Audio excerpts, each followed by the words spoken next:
Alright guys, welcome back. I actually figured out how to turn this camera off, so if I end up picking goobers or, decide to, I don't know, floss my teeth in front of you, you never know.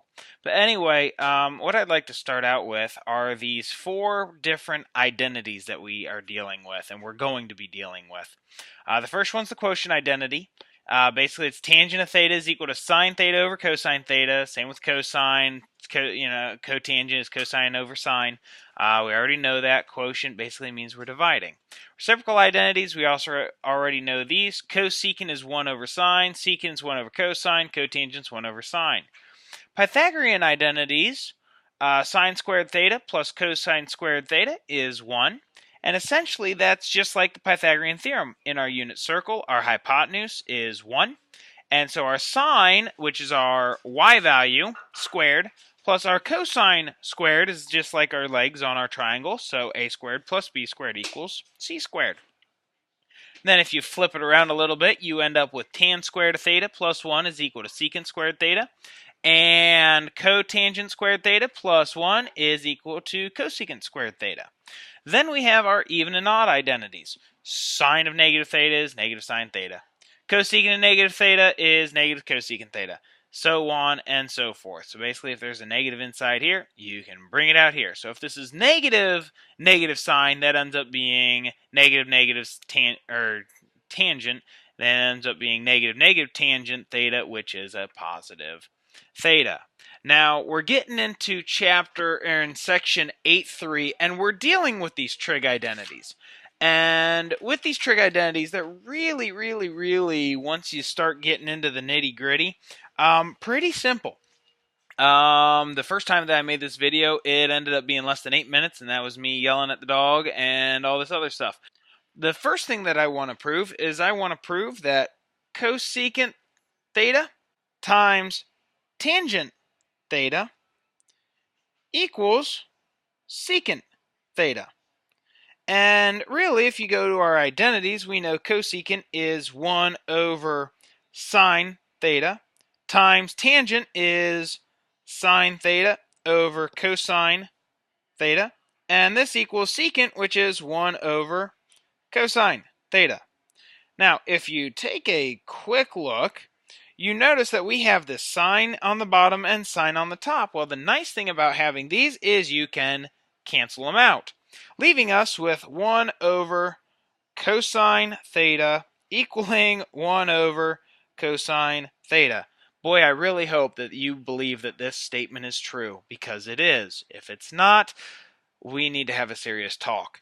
But anyway, this is the proof, and we are done. Now, this little box that I'm scribbling in is from one of my professors when we would actually be working with proofs. When we were done proving something, we would take this little box, fill it in, and basically say that we're done. So this basically means that we're done. So that's the end of the first example I want to give. The second example I want to give is a little bit more involved, a little bit longer, but at the same time, it really, once you start getting into the nitty gritty, you can kind of see where it's walking through. So we have tangent theta plus cotangent theta all over secant theta cosecant theta. And we want to prove that this equals 1. Now, to prove that this equals 1, we have our tangent plus our cotangent. Now, tangent is the same as sine theta over cosine theta, plus cotangent is the same as that flips, so cosine theta over sine theta. And this is over secant, which is 1 over cosine theta times cosecant, which is 1 over sine theta. Okay?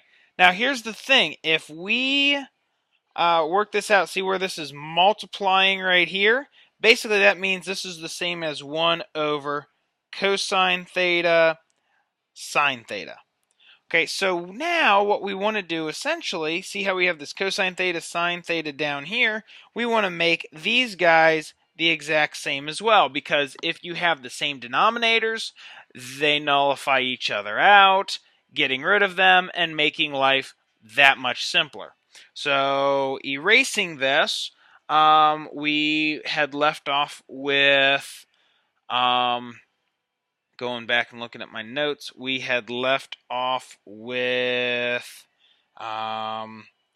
sine theta over cosine theta. So sine theta over cosine theta plus cosine theta over sine theta, and this was all over 1 over cosine theta sine theta, or sine theta cosine theta. Does not matter with multiplication. Now, to make cosine theta sine theta, I multiply both the top and bottom by sine theta. Oh, come on. Sine theta, and here we're going to multiply by cosine theta, so multiply by cosine theta. Now, sine theta cosine theta, sine theta cosine theta, sine theta cosine theta. I'm going to cross these guys out, leaving us with sine theta times sine theta, which is sine theta squared, or sine squared theta, I should say, sine squared theta. Okay, plus cosine theta times cosine theta is cosine squared theta. And this is over 1. Now, if you remember from our identities at the very beginning of this session, we found that sine squared theta plus cosine squared theta equaled 1. So this is the same as 1 over 1, and 1 over 1 is the same as 1. And therefore, we finish our proof. And, I mean, sometimes these can get a little bit more difficult, sometimes not so much. And we'll explore these tomorrow in class. That does it for our video today. Thank you once again for your time and patience.